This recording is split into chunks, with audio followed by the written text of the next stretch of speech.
Hello बच्चों, आज हम क्लास 10th का नेक्स्ट टॉपिक लेके आए हैं, रिफ्रैक्शन ऑफ लाइट। पिछला लेक्चर जब तक हमने 3-4 लेक्चर इसके 10th क्लास के दिए हैं बच्चों, उस 10th क्लास के लेक्चर में हमने रिफ्लेक्शन ऑफ लाइट के बारे में पढ़ा था। उसमें हमने ये डिस्कस किया था कि लाइट जब किसी भी इंटरफेस से स्ट्राइक करती है और टकरा के वापस उसी मीडियम में आ जाए, इसका मतलब लाइट जो है वो रिफ्लेक्ट हो गई है। ठीक है, वो किसी दूसरे मीडियम में एंटर नहीं करती थी। मीडियम जो है सब्सटेंस का नेचर आमतौर पर 3 टाइप का नेचर होता है बेसिकली। एक होता है ट्रांसपेरेंट मटेरियल, एक होता है ओपेक मटेरियल और एक होता है रिफ्लेक्टेड मटेरियल जिसको हम कह सकते हैं। एक ऐसा मटेरियल जो क्या करे बच्चों, लाइट को जिस पे लाइट पड़े और पड़ने के बाद वापस उसी तरफ आ जाए टकरा के, वो रिफ्लेक्टेड नेचर होगा, उसका रिफ्लेक्टिंग नेचर होगा। अगर कोई लाइट टकराए और वो सब्सटेंस ऑब्जर्व कर ले, उसको ना तो बाहर आने दे ना उसको अपने अंदर से पास करने दे, दैट इज ओपेक। और तीसरा है कि लाइट पड़े और पड़ने के बाद वो मीडियम में से पास हो जाए। तो जो रिफ्रैक्शन ऑफ लाइट है, ये फिनोमिना ऑब्जर्व कब किया गया, जब कोई रे ऑफ लाइट एक मीडियम पे पड़ी और पड़ने के बाद वो किसी दूसरे मीडियम में एंटर कर गई। तो when the ray of light travels from one medium to another medium, then that ray of light changes its path and that phenomenon is known as refraction of light. उसको हम refraction of light कहेंगे। Clear है? तो refraction of light के rules यानी laws of refraction अगर हमें study करने हैं तो सबसे पहले हम एक सिंपल वही डायग्राम इसका देखें। रे ऑफ लाइट इंसिडेंट की, दिस इज कॉल्ड इंटरफेस, इसको हम इंटरफेस कहेंगे। दो मीडियम की वो बाउंड्री जहां से मीडियम सेपरेट हो रहे हैं। इंसिडेंट रे, रिफ्रैक्टेड रे and normal, this is called angle of incidence, this is called angle of refraction. Now what are the law of refraction? First law, the incident ray, refracted ray and normal are always in same plane। ये मैंने पहले उस दिन भी बताया था। जैसे मान लिया यहाँ पर वाटर है, ये वाटर की लेयर है, रे ऑफ लाइट यहाँ से पड़ी, ये यहाँ पड़ेगी ऐसे ही इसके ऊपर, ठीक है, और पड़ने के बाद ये कहीं अंदर चली जाएगी और यहाँ हम नॉर्मल ड्रा करेंगे। तो रे जो इंसिडेंट हुई है वो, और जो नॉर्मल था और जो रिफ्रैक्टेड रे गई है वो आपने देखा वो इस प्लेन में गई है। तो उनका प्लेन क्या रहेगा, हमेशा सेम रहेगा, सेम प्लेन होगा। दूसरा, frequency of light does not change when the light travels from one medium to another medium, यानी रिफ्रैक्शन ऑफ लाइट के फिनोमिना में फ्रीक्वेंसी चेंज नहीं होगी। यानी जो फ्रीक्वेंसी उसकी पहले थी, जैसे लाइट रेड कलर की है, रेड कलर की मान लिया वेवलेंथ 6000 एंगस्ट्रोम है, 6000 की उसकी वेवलेंथ है एंगस्ट्रोम में, या 6 मल्टीप्लाई बाई 10⁻⁻7 मीटर की अगर उसकी वेवलेंथ है, ठीक है, तो उसकी फ्रीक्वेंसी आप निकाल सकते हो वहाँ से। तो जो फ्रीक्वेंसी पहले थी वही फ्रीक्वेंसी क्या रहेगी, बाद में रहेगी। वेवलेंथ भी चेंज होगी, उसकी स्पीड भी चेंज होगी। सेकंड लॉ दोबारा सुन ले आप, frequency of light does not change during refraction but its speed and wavelength changes. क्योंकि एक फॉर्मूला होता है बेटे, C is equal to nu lambda. C जो है वो स्पीड ऑफ लाइट है, न्यू क्या है, फ्रीक्वेंसी है, लैम्डा क्या है, वेवलेंथ है। तो फ्रीक्वेंसी चेंज नहीं होगी, frequency does not change, does not change, frequency change नहीं होगी, ठीक है। वेवलेंथ चेंज होगी, और अगर वेवलेंथ चेंज होगी तो स्पीड भी क्या होगी, चेंज होगी। तो अगर मान लिया किसी मीडियम में उसकी स्पीड v है, c है, और मान लिया किसी दूसरे मीडियम में चलेगी, मान लिया बेटे उसकी स्पीड वहां जाके v हो जाती है, उसको लिखेंगे v is equal to nu. ऐसे कैसे रहेगा बेटे, लैम्डा चेंज हो जाएगा, लैम्डा डैश। तो अगर ये चेंज होगा तो ये भी चेंज होगा, लेकिन फ्रीक्वेंसी चेंज नहीं होगी। अगर मान लिया इस मीडियम में इक्वेशन ये थी पहले मीडियम में, तो दूसरे मीडियम में इक्वेशन ये हो जाएगी। तो सेकंड लॉ क्या कहता है, the frequency of light during refraction does not change but its wavelength as well as its speed changes when it changes from, it passes from one medium to other medium. This is the second law. Third law, the ratio of the sine angle of incidence. अब देखो बेटे यहाँ पर trigonometry आप पढ़ेंगे 10th class में, बच्चे को शायद अभी ना पढ़ी हो, हाँ, जो दूसरे बोर्ड के हैं ICSE बोर्ड के शायद उन्होंने पढ़ लिया होगा। साइन एंगल ऑफ इंसिडेंस, ये ज्योमेट्री में आएगा आपकी, ट्रिग्नोमेट्री के अंदर। Sign angle of incidence divide by sine angle of refraction, तो ये जो आएगा ये कांस्टेंट आएगा। साइन एंगल का थोड़ा सा मतलब अगर मैं समझाऊं आपको, मान लेते हैं राइट एंगल ट्रायंगल की प्रॉपर्टी है बच्चों। यहाँ अगर देखें, सबसे पहले राइट एंगल ट्रायंगल के लिए डिफाइन किया है, तो उसके बाद तो हम किसी और मेथड से भी इसको रिजल्ट निकाल सकते हैं। ये मान लेते हैं A है, ये B है, ये C है, ये एंगल 90 डिग्री मान लिया बेटे, ये एंगल हमने मान लिया थीटा मान लिया अपनी तरफ से। आपसे कोई कहे इसमें साइन एंगल बताओ, तो इसका साइन थीटा, इस थीटा का साइन एंगल अगर निकालोगे, इसका साइन का क्या निकाल बेटे, इस थीटा का साइन निकाल लेंगे तो क्या आएगा, perpendicular divide by hypotenuse AC। ये साइन एंगल निकालने का तरीका है, ठीक है। आगे जो जरूरत पड़ेगी वो देख लेंगे। तो यहाँ इस एंगल का साइन डिवाइड बाई इस एंगल का साइन, उनका रेशियो क्या आएगा, कांस्टेंट आएगा। और ये जो कांस्टेंट क्वांटिटी है ये क्या है, यहाँ पर इस कांस्टेंट का नाम हम स्पेशल यहाँ दिया हुआ है और वो नाम है रिफ्रैक्टिव इंडेक्स। रिफ्रैक्टिव इंडेक्स, ठीक है। सबसे पहले हम इसी के बारे में बात करेंगे, रिफ्रैक्टिव इंडेक्स, क्योंकि इस पूरे रिफ्रैक्शन फिनोमेना में ये बहुत ही इंपॉर्टेंट रोल प्ले करता है। रिफ्रैक्टिव इंडेक्स है क्या? तो रिफ्रैक्टिव इंडेक्स है क्या बच्चे? रिफ्रैक्टिव इंडेक्स को दो तरह से डिफाइन करेंगे हम। रिफ्रैक्टिव इंडेक्स तो यही लिख सकते हैं, दे ही रखा अपने। तो रिफ्रैक्टिव इंडेक्स को डिफाइन कैसे करेंगे? आमतौर पर आप इसको बुक में देखेंगे तो n से लिखा मिलेगा या म्यू से लिखा मिलेगा। तो रिफ्रैक्टिव इंडेक्स आएगा speed of light in a free space to the speed of light in a medium. This refractive index is known as absolute refractive index. Absolute refractive index.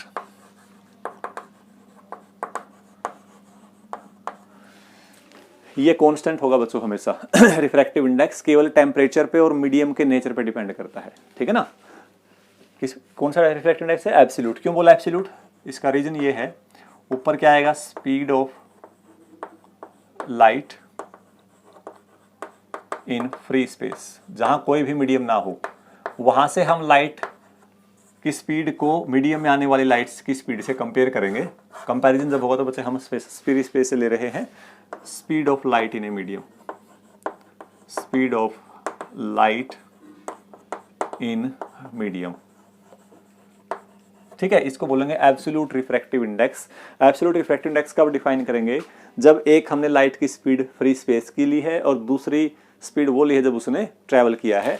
जैसे वैक्यूम से light travel करके air में आई या vacuum से light travel करके water में आई, तो जब वैक्यूम से वाटर में आएगी तो ये रिफ्रैक्टिव इंडेक्स होगा वाटर का। अगर लाइट ट्रैवल करके वैक्यूम से एयर में आई है तो ये रिफ्रैक्टिव इंडेक्स होगा एयर का। Absolute refractive index of air, absolute refractive index of water, इस तरह से हम डिफाइन करेंगे। बात समझ रहे हो ना? अब ये जो वैल्यू है बच्चे, ये डिपेंड किस पे करती है एब्सोल्यूट रिफ्रैक्टिव इंडेक्स? एक तो डिपेंड करता है टेम्परेचर पे। टेम्परेचर के चेंज होने से रिफ्रैक्टिव इंडेक्स की वैल्यू चेंज होती है।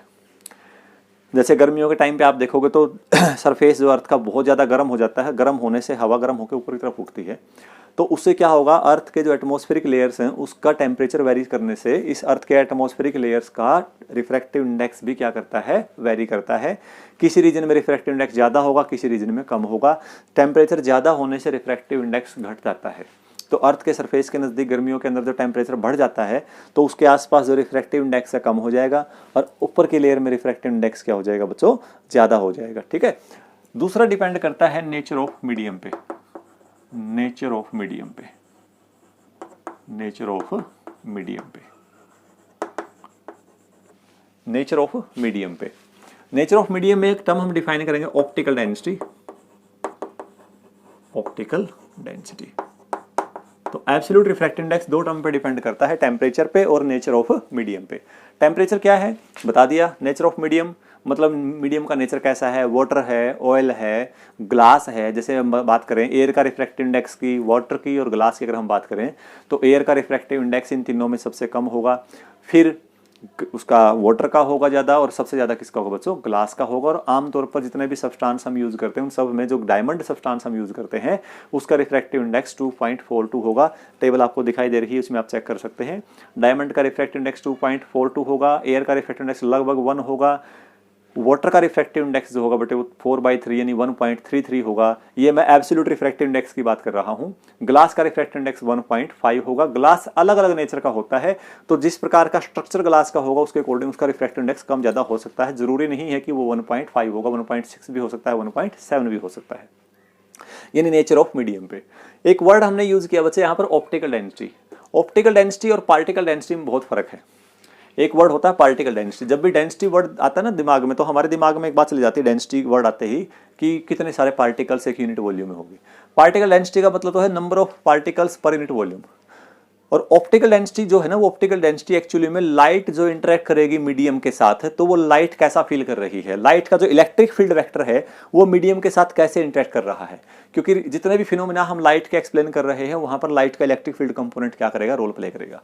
हो सकता है किसी एक मीडियम के साथ वो बहुत अच्छे से इंटरेक्ट कर रहा हो, किसी मीडियम के अंदर प्रॉपर्टी के ऊपर डिपेंड करेगा। तो जिसके साथ उसने ज़्यादा अच्छे से इंटरेक्ट कर लिया तो वहाँ उसकी स्पीड कम हो जाएगी, और जहाँ कोई खास इंटरेक्शन नहीं हो पाई तो वहाँ स्पीड क्या होगी बच्चे, उसकी ज़्यादा कम नहीं होगी। तो ऐसा ज़रूरी नहीं है कि किसी मीडियम की ऑप्टिकल डेंसिटी अगर ज़्यादा होगी या पार्टिकल डेंसिटी ज़्यादा होगी तो उसकी ऑप्टिकल डेंसिटी भी ज़्यादा होगी। आपकी टेबल में आप देखना, उसमें एक एग्जाम्पल मिलेगा ट्रम्पटिन ऑयल का। उसका एक यही मतलब बड़ी कमाल का सिग्निफिकेंस है कि उसकी जो पार्टिकल डेंसिटी है ना वो वाटर से कम है, लेकिन ऑप्टिकल डेंसिटी क्या है, ज़्यादा है। ऑप्टिकल डेंसिटी ज़्यादा होने का मतलब क्या है कि लाइट रे वाटर में ट्रैवल कर गई, वही लाइट रे ट्रम्पटिन ऑयल में गई, तो आप ये देखेंगे कि ट्रम्पटिन ऑयल में जाने के बाद उस लाइट की स्पीड वाटर के कंपैरेटिवली कम हो गई है, जबकि पार्टिकल डेंसिटी उसकी वाटर से कम थी। ठीक है ना, कम थी पार्टिकल डेंसिटी, ऑप्टिकल डेंसिटी क्या थी, ज़्यादा थी, इसीलिए स्पीड क्या हो गई, कम हो गई। यानी कोई भी मीडियम, कोई भी रे ऑफ लाइट कहाँ से कहाँ जाए बच्चा, एक ऐसे मीडियम से, किससे, light optical density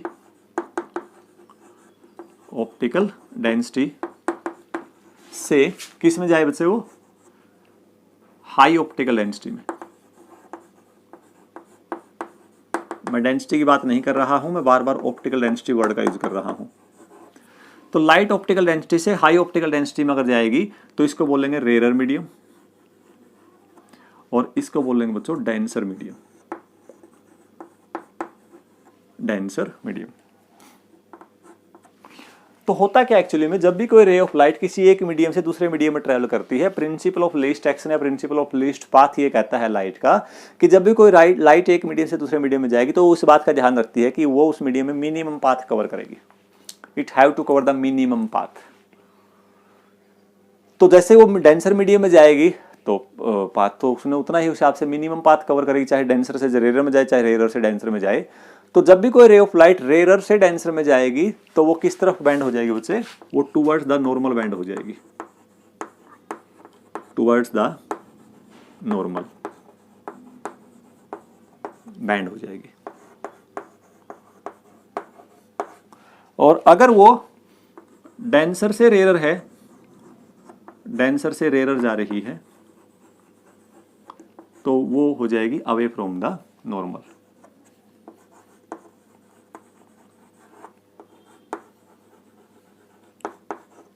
away from normal, वो अवे फ्रॉम नॉर्मल बैंड हो जाएगी। ये हमने ये प्रॉपर्टी पे डिपेंड करता है। तो ये देखो, एयर जो है वो वाटर के कंपैरेटिवली क्या है बच्चों, एयर वाटर के कंपैरेटिवली रेयर है। ये क्या है, डेंसर है, इसकी ऑप्टिकल डेंसिटी ज्यादा है, इसकी कम है। तो कम ऑप्टिकल डेंसिटी से रे ऑफ लाइट ज्यादा ऑप्टिकल डेंसिटी में जाएगी तो रे ऑफ लाइट नॉर्मल की ओर बैंड हो जाती है, इसलिए उसका जो रिफ्रैक्शन होगा वो टुवर्ड्स, जो रे है वो बैंड टुवर्ड्स द नॉर्मल होगी। और अगर बैंड टुवर्ड्स द नॉर्मल होगी, इसका मतलब लाइट जो है वो कौन सा प्रॉपर्टी फॉलो करेगी, ये वाली प्रॉपर्टी फॉलो करेगी। और अगर डेंसर से रेयर में जा रही है तो वो अवे फ्रॉम द नॉर्मल हो जाती है। उम्मीद है यहाँ तक समझ में आ गया होगा आपको। आगे बात करते हैं, डेंसर हो गया, रेयर हो गया, रिफ्रैक्टिव इंडेक्स हो गया। अब आता है relative refractive index. Relative refractive index, relative refractive index. तो रिलेटिव जब वर्ड हम यूज करते हैं बच्चे किसी न किसी के बीच में, तो हम उसको कंपेयर कर रहे हैं। जब भी हम रिलेटिव वर्ड यूज करेंगे ना, इसका मतलब उसको हम किसी न किसी दूसरे के साथ क्या कर रहे हैं, कंपैरिजन कर रहे हैं। तो कंपैरिजन कैसे कर रहे हैं ये देखो आप। अब हम कर रहे हैं रिलेटिव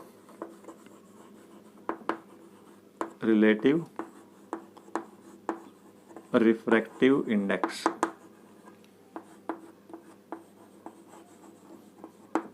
रिलेटिव रिफ्रैक्टिव इंडेक्स। तो इसको किस तरह से दिखाएंगे, जब भी हम रिलेटिव रिफ्रैक्टिव इंडेक्स की बात करेंगे तो बच्चे हम दो मीडियम की बात करेंगे, किसको किसके रिस्पेक्ट में निकालना है, ठीक है।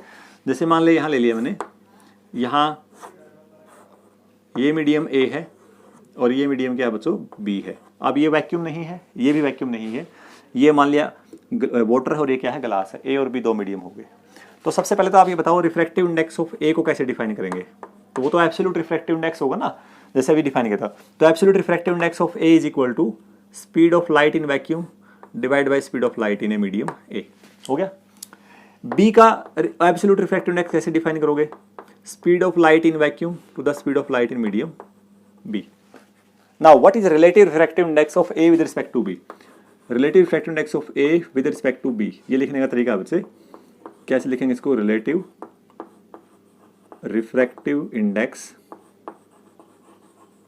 Relative refractive index of A with respect to B. तो आ जाएगा बच्चे refractive index of A divide by refractive index of B. A को बी से डिवाइड कीजिए, इन दोनों को डिवाइड करने के बाद ये आएगा बच्चे speed of light in medium B to the speed of light in medium A. This is the definition of relative refractive index. इसी प्रकार relative refractive index of B with respect to A अगर लिखेंगे तो वो क्या आएगा, speed of light in A to the speed of light in medium B. यानी उल्टा आएगा बच्चे, इसका क्या आएगा उल्टा। जैसे अगर आपसे कोई कहे ग्लास का रिफ्रैक्टिव इंडेक्स 3/2 होता है और वाटर का रिफ्रैक्टिव इंडेक्स 4/3 होता है, एब्सोल्यूट रिफ्रैक्टिव इंडेक्स हमेशा 1 से ज़्यादा आएगा, ये बात आपने ध्यान रखनी है। Absolute refractive index is always be greater than 1 because अभी तक ऐसा कोई मीडियम नहीं हुआ है जिसमें जाके लाइट की स्पीड बढ़ जाती हो। वैक्यूम में सबसे ज़्यादा स्पीड होती है फ्री स्पेस में, तो और यहाँ जाके क्या होगी बेटे, कम ही होगी। तो ये वैल्यू हमेशा ज़्यादा रहेगी, ये कम रहेगी। इसका मतलब ये वैल्यू 1 से ज़्यादा हो सकती है, नहीं होगी, पक्का होगी। रिलेटिव रिफ्रैक्टिव इंडेक्स की वैल्यू 1 से ज़्यादा भी हो सकती है, 1 से कम भी हो सकती है और दोनों की बराबर भी हो सकती है। मान लो ऐसे दो मीडियम का रिफ्रैक्टिव इंडेक्स निकाल रहे हो आप रिलेटिव, जो वैल्यू सेम है, अगर दोनों की वैल्यू सेम है तो उनका रेशियो क्या आएगा बच्चों, 1 आएगा। तो इसको क्या लिखेंगे हम, इसको लिखेंगे refractive index of A with respect to B, ये लिखने का तरीका है। और इसको लिखेंगे refractive index of B with respect to A, ऐसे हम दिखा सकते हैं, ठीक है। तो यहाँ अगर आपसे कोई कहे find out refractive index of glass with respect to water, तो ग्लास का वाटर के रिस्पेक्ट में कैसे निकालोगे बच्चे, ग्लास का रिफ्रैक्टिव इंडेक्स है 3/2 डिवाइड बाई क्या था, वाटर है ना, तो वाटर का ऊपर आएगा, हाँ ग्लास लिया है, ग्लास का आ गया 3/2 और इसका आ गया बच्चे 4/3, तो ये वैल्यू आ जाएगी 9/8। और अगर आपसे पूछता refractive index of water with respect to glass, फिर इसका उल्टा कर दो, ये आ जाएगा 8/9। This is about refractive index. अब इसका फिजिकल सिग्निफिकेंस समझने की कोशिश करते हैं। जिस मीडियम का रिफ्रैक्टिव इंडेक्स ज़्यादा है उसका मतलब उस मीडियम की ऑप्टिकल डेंसिटी ज़्यादा है।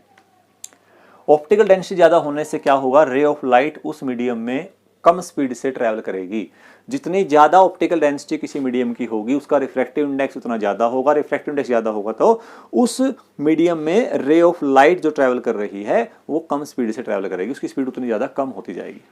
जैसे डायमंड का रिफ्रैक्टिव इंडेक्स 2.42 है, तो हम ये कहेंगे कि डायमंड का रिफ्रैक्टिव इंडेक्स 2.242 का मतलब ये है कि speed of light travels in diamond 2.42 times less as compare to speed of light in vacuum.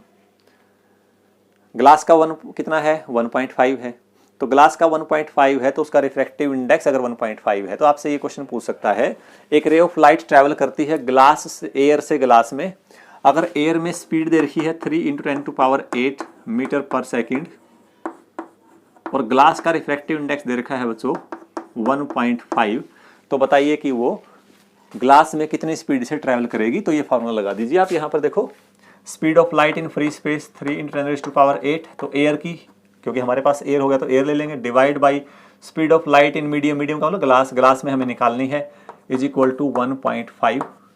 तो v की वैल्यू यहाँ से आ जाएगी 3 × 10⁸ डिवाइड बाई 1.5 2 × 10⁸ मीटर पर सेकेंड। ये ग्लास में स्पीड आ जाएगी लाइट की।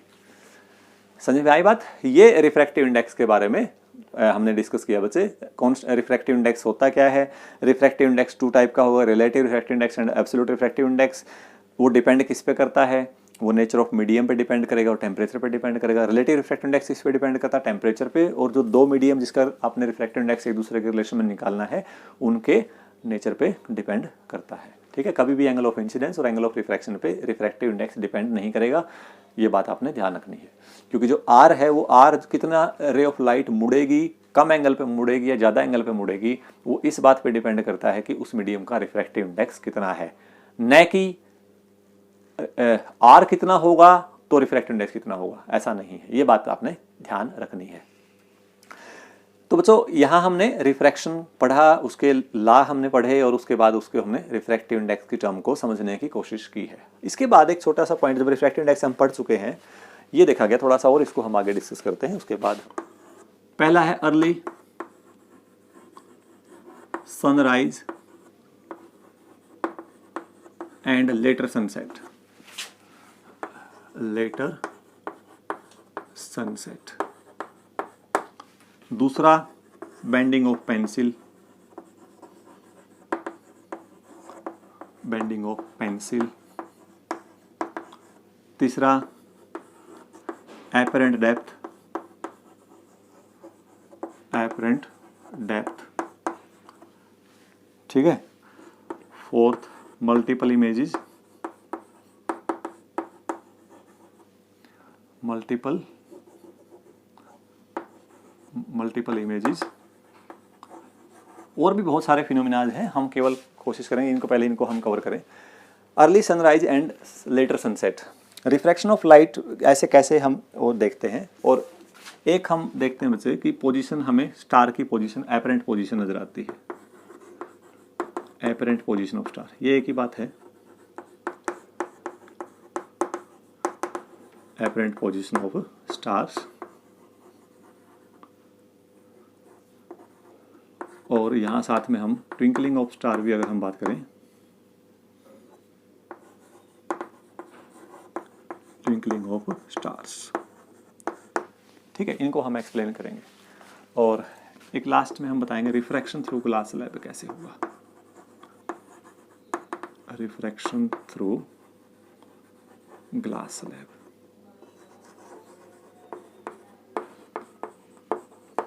सबसे पहले बेटे early sunrise and early sunset. Refraction of light की वजह से सन जो है हमें जब एक्चुअली में निकला हुआ नहीं होता, लेकिन हमें अपीयर होता है, निकल गया है। और जब वो छिपता है, छिपने से छिप गया है, एक्चुअली में वो छिप गया है, लेकिन हमें फिर भी वो अपीयर हो रहा है, ऊपर की ओर अपीयर हो रहा है, ये सन है। और ये आमतौर पर 2 मिनट का सुबह के टाइम और 2 मिनट का शाम के टाइम, हमें 2 मिनट पहले और 2 मिनट डिले तक हमें सन दिखाई देता है। इसका रीजन क्या है? मान लेते देखो ये अर्थ है, ये अर्थ है, और ये बच्चे अर्थ का एटमॉस्फेयर है। इस तरह से हमें सन क्यों दिखाई दे रहा है? जब तक सन होराइजन से ऊपर रहेगा हमें सन दिखाई देगा। ये होराइजन है, दिस इज होराइजन। क्षैतिज जिसको बोलते हो हिंदी में, जहां आसमान और पृथ्वी दोनों मिलते हुए नजर आएंगे उसको होराइजन बोलते हैं। तो एक्चुअली में सन क्या था बच्चे? यहां था, सन यहां था। ठीक है, यहां से रे ऑफ लाइट गई ऐसे, वो रे ऑफ लाइट ऐसे मुड़ती जाएंगी, क्योंकि कहां से आ रही है? नॉर्मल से। अगर आप देखोगे इसका रिफ्रैक्शन होता जाएगा बच्चे हर पॉइंट पे, और ऐसे आते आते आप यहां खड़े हो तो आपको ये रे एक्चुअली में यहां से आ रही थी, लेकिन अपीयर कहां हो रही है? अपीयर ऐसा हो रही है कि यहां से आ रही है। और आपको पता किसी भी ऑब्जेक्ट की कोई रे अगर कहीं से आ रही है लाइट के रूप में, तो जहां से वो रे आती हुई दिखाई देंगे बच्चों, वो आपको ऑब्जेक्ट वहीं दिखाई देगा। ठीक है, तो इसलिए सन एक्चुअली में यहाँ के बजाय हमें कहाँ दिखाई दे रहा है? यहाँ पर। उसी प्रकार मान ले वो छिप गया है, वो होराइजन से नीचे, छिपने का मतलब क्या? होराइजन से नीचे चला गया है, यहाँ चला गया है। फिर वही बात, यहाँ से रे ऑफ लाइट ऐसे आ रही है, आप यहाँ खड़े तो रे ऑफ लाइट ऐसे बैंड करते करते वो इस तरह से बैंड होगी, हमें ऐसा लगेगा कि पीछे से आ रही है।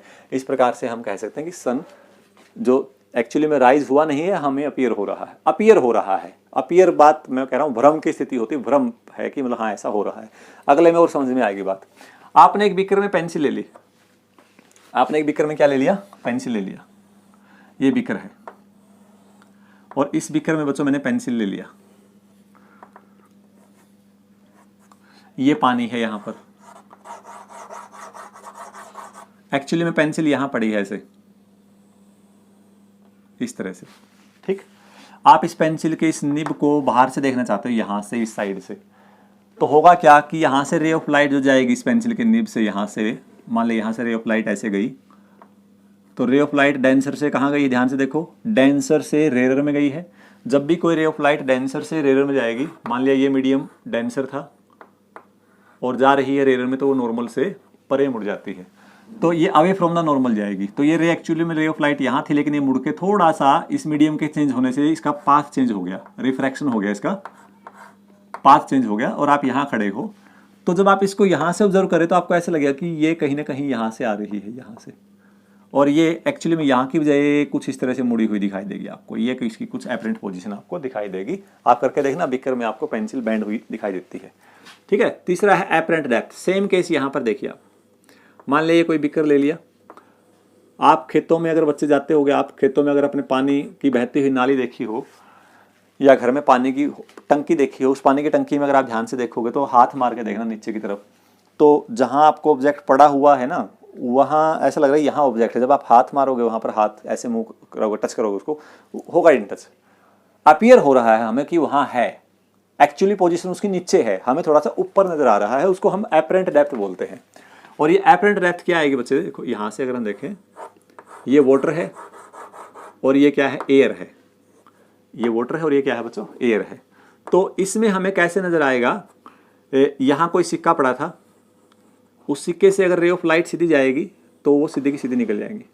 एक बात और मैं यहाँ क्लियर कर दूं आपको, रे ऑफ जो है रिफ्रैक्शन ऑफ लाइट है वो दो केस में फेल हो जाता है। रिफ्रैक्शन ऑफ लाइट कब कब फेल होगा, दो केस में फेल होगा। या तो रे ऑफ लाइट किसी मीडियम के नॉर्मल पड़े, जैसे ये इंटरफेस है दो मीडियम का, जो मर्जी हो, इस ये मीडियम अलग नेचर का है, ये अलग नेचर का है, कोई भी रे ऑफ लाइट डेंसर से रेयर में आई लेकिन बिल्कुल नॉर्मल के लॉन्ग चली गई, तो उसका रिफ्रैक्शन नहीं होगा, लॉ ऑफ रिफ्रैक्शन फेल हो गया। और दूसरा केस क्या होगा, कोई भी रे ऑफ लाइट एक मीडियम से दूसरे मीडियम में जा रही है, अगर दोनों मीडियम का रिफ्रैक्टिव इंडेक्स सेम है तो भी उसका रिफ्रैक्शन नहीं होगा। दो केस में रिफ्रैक्शन नहीं होगा, ये बात आपने ध्यान रखनी है। तो पहला केस ये हो गया बच्चे, यहां से ऐसे चला गया, आप यहां खड़े हो, इस कॉइन से रे ऑफ लाइट यहां पड़ी, ऐसे डिफरेंट डायरेक्शन में रे जा रही है, हर डायरेक्शन में जाएंगे बच्चे। तो यहां से अगर ये देखोगे आप, तो ये रे ऑफ लाइट यहां से बैंड होकर इस तरफ जाएगी और आपको ऐसा लगेगा कि ये रे ऑफ लाइट कहीं पीछे से आ रही है। एक्चुअली में आपको ये ऑब्जेक्ट यहाँ की बजाय यहाँ दिखाई देगा, इसको हम एपरेंट डेप्थ बोलते हैं। एपरेंट का मतलब अपीयर होना, एक्चुअल डेप्थ नहीं। एक्चुअल डेप्थ तो इसकी ये थी, यहाँ से सीखेगी, यहाँ से यहाँ तक ये एक्स थी मान लेते हैं। तो यहाँ एक तरीका है इसका निकालने का, क्वेश्चन भी आता है बोर्ड में इसके ऊपर। अगर एक कॉइन 4 सेंटीमीटर की, एक टैंक है 4 सेंटीमीटर की गहराई है, अगर एक टैंक के 4 पानी भरा हुआ है टैंक में और पानी की गहराई 4 सेंटीमीटर है, बॉटम पे एक कॉइन पड़ा है और आप उस कॉइन को बाहर से ऑब्जर्व कर रहे हो, तो बताइए आपको कॉइन कितने सेंटीमीटर पे ऑब्जर्व होगा। यानी आपने एपरेंट डेप्थ निकालनी, तो एपरेंट डेप्थ का फॉर्मूला होगा actual depth divide by refractive index. जो मीडियम आपने उसमें ले रखा है उसका रिफ्रैक्टिव इंडेक्स, मीडियम क्या ले रखा है आपने, पानी, तो वाटर एक्स कितना है बच्चों, एक्स कितनी दे रखी है 4 सेंटीमीटर, उसकी डेप्थ कितनी है 4 centimetre, divide by refractive index कितना है वाटर का 1.5। तो यहां से बच्चे आप उसकी डेप्थ निकाल सकते हो, ये आ जाएगी 40/15 सेंटीमीटर, तो 2.66 सेंटीमीटर की डेप्थ आ जाएगी। हमें वो 2.66 सेंटीमीटर की डेप्थ पे नजर आएगा।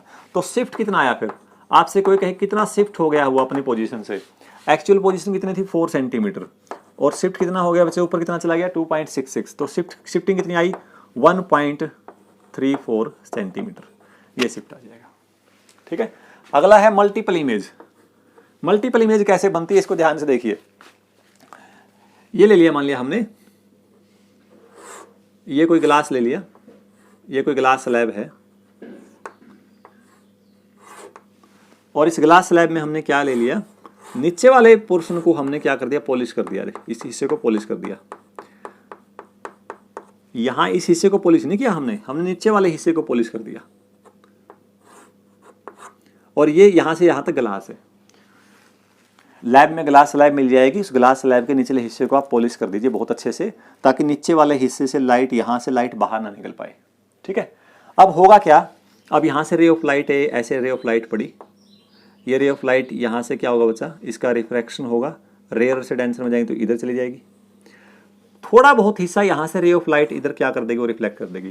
क्योंकि किसी भी ग्लास पे या किसी भी बॉडी पे अगर लाइट पड़ती है तो सारी की सारी लाइट अंदर नहीं जा पाती, कुछ हिस्सा उसका टकरा के वापस आ जाता है। जैसे आपने पानी में देखा होगा, पानी पे लाइट पड़ती है, टकरा के आपकी आंखों पे कुछ ना कुछ चमक आएगी, तो कुछ हिस्सा लाइट का आपकी तरफ आएगा, लेकिन ज़्यादातर हिस्सा अंदर जाएगा, यहाँ हिस्सा बहुत कम निकल के आएगा।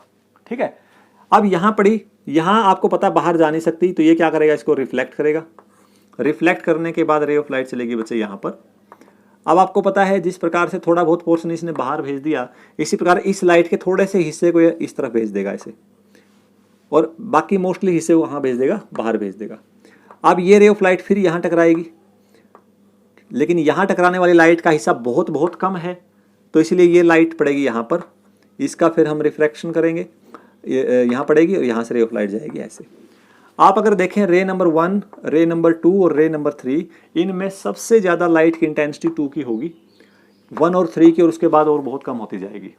ये भी इमेज दिखाई देगी आपको, ये इमेज भी दिखाई देगी, ये भी दिखाई देगी, और आगे भी इमेज दिखाई देंगी। जितनी भी आपके अलग अलग पोजीशन से रे आ रही है तो अलग अलग इमेजेस दिखाई देंगी, लेकिन सबसे ब्राइट इमेज कौन सी होगी, सेकंड होगी। क्यों? क्योंकि सेकंड के केस में जो ये लाइट थी, मान ली यहाँ से 100 इंटेंसिटी थी, 100 की इंटेंसिटी थी, 100 में से 10% मान लेते हैं या 5% इस तरफ चलेगी, यानी यहाँ चलेगी 5, तो अंदर कितने की बेटे 95।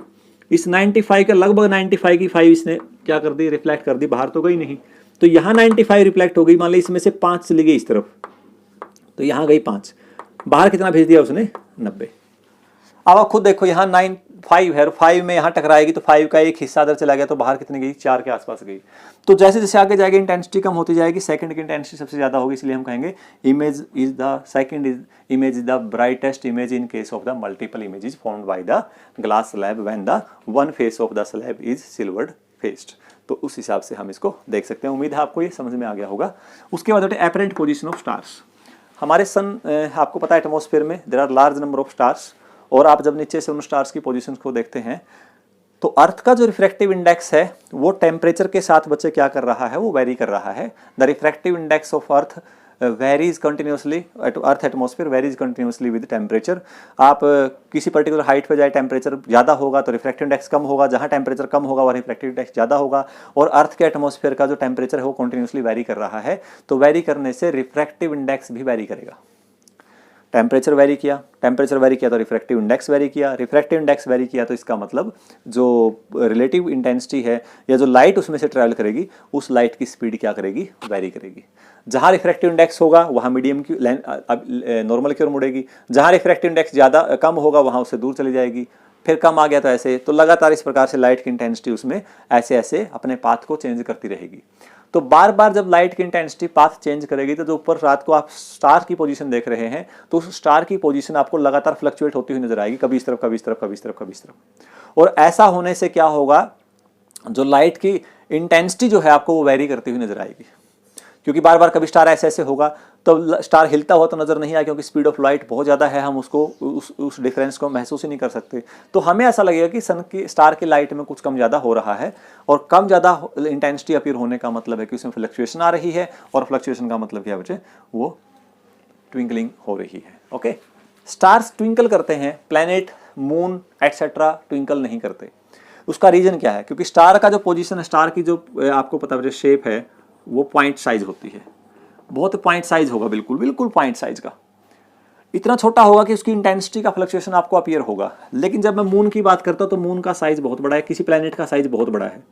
तो बहुत बड़ा साइज होने की वजह से क्या होगा कि जब उस पर लाइट पड़ रही है, जैसे प्लैनेट पे लाइट पड़ रही है या मून पे सन की लाइट पड़ रही है, तो लाइट पड़ के जब हमारी आंखों पे आती है तो मून की पोजीशन भी कहीं ना कहीं चेंज होती है, लाइट पाथ चेंज करेगी। लेकिन लाइट पाथ चेंज करने से जितने स्टार की आपने स्टार पॉइंट साइज का मानना है, तो इसमें मून में इतने सारे लाखों पॉइंट साइज ऑब्जेक्ट बनेंगे, लाखों बन जाएंगे ऐसे, और लाखों पॉइंट साइज ऑब्जेक्ट्स की इंटेंसिटी वेरी करेगी, जैसे किसकी वेरी कर रही थी, स्टार की वेरी कर रही थी। लेकिन उनकी इंटेंसिटी वेरी करते करते वो एवरेज इंटेंसिटी वेरिएशन हमें जीरो नजर आएगा, वो महसूस ही नहीं होगा, क्योंकि छोटे पॉइंट में तो महसूस हो जाता है, यहाँ महसूस नहीं होगा। इसीलिए हमें ये मून या जो प्लैनेट है वो ट्विंकल करते हुए ऑब्जर्व नहीं होते, उसमें ट्विंकलिंग नहीं होती है। क्लियर। लास्ट पॉइंट हम डिस्कस करते हैं, refraction through glass slab. Refraction through glass slab मान लेते हैं बच्चे यहाँ एक ग्लास स्लैब ले ली और इस तरह से ले ली कि इन दोनों का जो शेप है, जो साइड है वो पैरेलल साइड है। ये ए है, ये बी है, ये सी और ये डी है। यहाँ से एक रे ऑफ लाइट यहाँ पड़ती है, यहाँ एक नॉर्मल ड्रा कर दिया, ये रे ऑफ लाइट बैंड होकर इस तरफ चली गई, फिर यहाँ हमने एक नॉर्मल ड्रा कर दिया। और फिर बच्चे देखो यहाँ कौन सा है, मान लिया यहाँ एयर है, यहाँ क्या है बच्चों, ग्लास है, और फिर से क्या आ गया बच्चों, यहाँ पर एयर है। अगर AD और BC के बाहर सेम मीडियम है, एयर है, और अंदर क्या है, ग्लास है, यानी इस पेयर, इस इंटरफेस का मीडियम का पेयर और इस इंटरफेस का मीडियम का पेयर सेम है और दोनों पैरेलल हैं, तो जितने एंगल पे रे ऑफ लाइट इंसिडेंट करती है उतने ही एंगल पे बच्चों क्या है, वो बाहर निकल जाएगी। इसको बोलते हैं एंगल ऑफ इमर्जेंस, इसको बोलते हैं एंगल ऑफ इंसिडेंस, इसको बोलते हैं एंगल ऑफ रिफ्रैक्शन। ठीक है, तो ये एंगल और ये एंगल बच्चे हमेशा क्या आएगा, बराबर आएगा। ये बात आपने नोट करनी है। इस एक्सपेरिमेंट को आप करके देख सकते हो। जैसे ये ग्लास स्लैब है, ड्राइंग बोर्ड शीट लीजिए, उस ड्राइंग बोर्ड की शीट के ऊपर क्या करना है आपने, एक ग्लास स्लैब रखो और पेंसिल के साथ एक बाउंड्री लगा लो। बाउंड्री इसलिए लगानी है ताकि अगर ग्लास स्लैब हिल जाए तो आप उसको वापस उसी जगह फिक्स कर सको, बस इसलिए। ठीक है, तो आपने ग्लास स्लैब रख दी। आपने क्या करना, जब तक ग्लास स्लैब नहीं रखी थी, ग्लास स्लैब रखने से पहले आपने क्या किया, 2 पिन गाड़ ली बेटे अपनी मर्जी से। एक पिन यहाँ गाड़ ली, एक पिन यहाँ गाड़ ली, अच्छी तरह से इसको प्रेस कर दिया और पिन दिखाई दे रही है। अब आपने ग्लास स्लैब रखी, अब इन पिन को आपने ग्लास स्लैब के अंदर से देखना है। तो आप क्या देखेंगे कि आपको ये पिन जो यहाँ थी, अब वह पिन आपको कहीं ना कहीं यहाँ कुछ ऐसे नजर आएंगे। इनको आप मिला दीजिए और यहाँ से बच्चे इसको मिला दीजिए। यहाँ नॉर्मल ले लिया और यहाँ भी नॉर्मल ले लिया, तो ये रे ऑफ लाइट यहाँ से, इसका मतलब ऐसे बैंड हुई है और इसके बाद यहाँ निकल गई।